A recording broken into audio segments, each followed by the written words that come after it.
ইত্তেহাদ উলামা সম্মেলনে আজকের এই সম্মেলনের সভাপতিত্ব করিবেন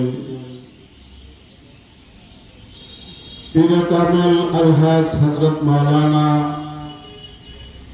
ইমদাদুল হক সাহেব দামাত বরকাতুল আলিয়া শাইখে বালিয়া।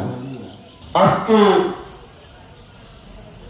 আমাদের যুব সমাজ আজকে লক্ষ্য করলে দেখা যায় ঈদের দিন থেকে আরম্ভ করে এক সপ্তাহ পর্যন্ত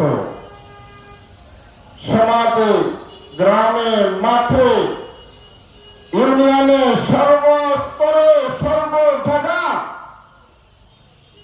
এমন অন-ইসলামিক কিছু কার্যকলাপ করে যে সমস্ত কাজ মুসলমান করা কখনোই জায়েজ নয়, সেইগুলি বিদআত এবং সেগুলি কুফরি মতবাদ, সেইগুলি হল সেই ইউরোপ আমেরিকার যারা এই সমস্ত কর্মকাণ্ড যারা করে, এটা মুসলমানের কাজ নয়। মুসলমানের কাজ হল মুসলমান থাকবে নবীর আদর্শে আদর্শিত এবং নবীর সুন্নাত মোতাবেক তার জীবনকে চালাইবে। মুআজ্জাজ হাজিরিন, এই পৃথিবীতে 1,00,000 নবী রাসূল পৃথিবীতে আসছে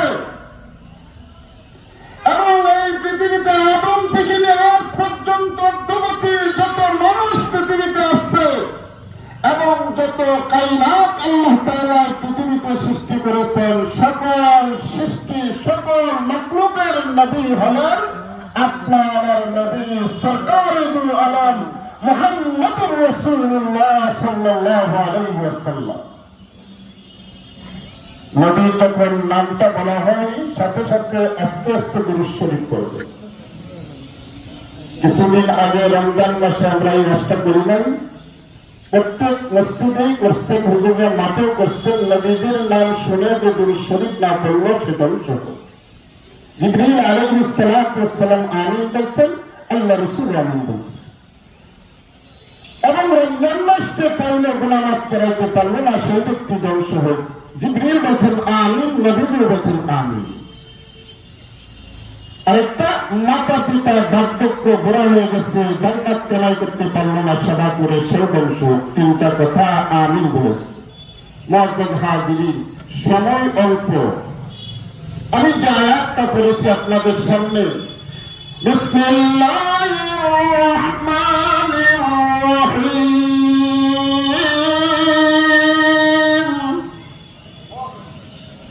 ওয়া আরসালনাকা ইল্লা রাহমাতাল লিল আলামিন।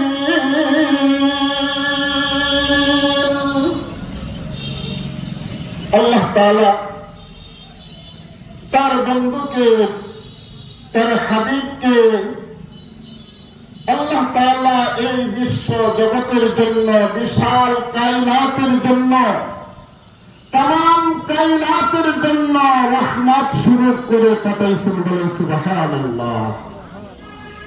সেই নবী আলাইহিস সালাতু ওয়াস সালামের উম্মত হওয়ার জন্য অন্যান্য নবীরা পর্যন্ত আফসোস করছে, ফরিয়াদ করছে, দরখাস্ত করছে, কোন দরখাস্ত কেউ কবুল হয় না কারো। একমাত্র হযরত ঈসা আলাইহিস সালাতু ওয়াস সালামের দোয়া আল্লাহ কবুল করতেন। ঈসা আলাইহিস সালাতু ওয়াস সালাম কিয়ামতের পূর্বে দুনিয়াতে আসবে। আসবে কোন জায়গা সেটাও হাদিসে আসবে, দামেস্কের মসজিদে সাদে আসবে, আল্লাহর কুদরতে সিঁড়ি থাকবে, ওই সিঁড়িটা নিচে নামবেন। বলে সুবহানাল্লাহ। মুআজ্জাজ হাজিরিন, আজকে মুসলমান নবীর সিরাত না থাকার কারণে আজকে পার্শ্ববর্তী, আমাদের পার্শ্ববর্তী দেশগুলি দিকে তাকান, ফিলিস্তিনের মুসলমান আজকে নির্মমভাবে আজকে তারা হত্যা হচ্ছে। নির্মমভাবে যে মসজিদুল আকসা আদম থেকে নিয়ে নবী আলাইহিস সালাতু ওয়াস সালাম পর্যন্ত 6 লক্ষ নবী রাসূল সেখানে নবীরা সেখানে নামাজ পড়ছেন, আল্লাহ আমার নবীর ইমামতিতে সমস্ত নবীরা ইক্তেদা করতেন, নামাজ পড়তেন নবীজির পিছনে। সেই মসজিদ ঈদের দিন পর্যন্ত তারা লাগানো, সেখানে ইহুদিরা, সেই ইসরাইল ইহুদিরা সেই মসজিদুল আকসায় নামাজ পড়তে দেয় নাই। বলেন এটা কি আমাদের কি তরুণ কাহিনী নয়? মুসলমান আজকে সেই মসজিদে নামাজ পড়ব, যে মসজিদে আদম থেকে মুহাম্মদুর রাসূলুল্লাহ পর্যন্ত সমস্ত নবীরা নামাজ পড়েছে, যে মসজিদ থেকে মুহাম্মদুর রাসূলুল্লাহ উর্দু আকাশে ভ্রমণ করেছে, সাত আসমান পাড়ি দিয়ে আল্লাহ পাকের দরবারে আল্লাহ পাকের শানে চলে গেছেন। সিদরাতুল মুনতাহা, শেষ সীমানা, আরশ, কুরসি, লৌহ কলম সব কিছু পাড়ি দিয়ে মুহাম্মদুর রাসূলুল্লাহ সাল্লাল্লাহু আলাইহি ওয়াসাল্লাম আল্লাহর সাথে দিদার করেছেন। বলেন সুবহানাল্লাহ। সেই মসজিদ আজকে বন্ধ। সেই ফিলিস্তিনের মুসলমান এমন ভাবে হত্যা হচ্ছে, মনে হয় আমাদের দেশে যেরকম কুকুর মানুষ পাইলে অত্যাচার করলে যেরকম কুকুরকে লাঠি সুঠি দিয়ে মেরে ফেলে, এরকম মুসলমান আজকে মার খেতেছে। সেই বোমার পিছন থেকে বাঁচতে পারতেছে না সেই ইহুদিদের হাত থেকে। তার একটি কারণ কি? কারণ হলো আজকে মুসলমানের, আমরা সেই মুসলমান থেকে সরে যাওয়ার কারণে। কি কথা সত্য না মিথ্যা? না হয় আল্লাহ পাকের ঘর সেই বাইতুল্লাহকে আল্লাহ তাআলা হেফাজত করেছেন। এত কঠোর, এত কঠিন মুহূর্তের মধ্যে এত কাফের মুশরিকদের এবং সেই ওই যে আব্রাহার সেনাবাহিনীর হাত থেকে, আব্রাহার হাত থেকে আল্লাহ পাক ছোট ছোট কোনা কোনা পাথর দিয়ে, আবাবিল পাখি দিয়ে আল্লাহর ঘরকে হেফাজত করছেন। আল্লাহ পাক সেই মসজিদুল আকসাকে হেফাজত এখন করতে পারেন না? না পারেন না? পারেন, কিন্তু কেন সাহায্য আসে না? আমাদের কারণে, মুসলমানের কারণে আজকে সাহায্য আসতেছে না। না হয় শাম এবং ফিলিস্তিনের ভিতরে আবাবিল পাখি সবচেয়ে বেশি। এখন কি আবাবিল পাখি দিয়ে আল্লাহ সাহায্য করতে পারেন না? কিন্তু কেন করেন না? আজকে আমরা মুসলমান যুব সমাজ আজকে ইসলাম থেকে সরে গিয়েছি, নবীর আদর্শ থেকে সরে গিয়েছি।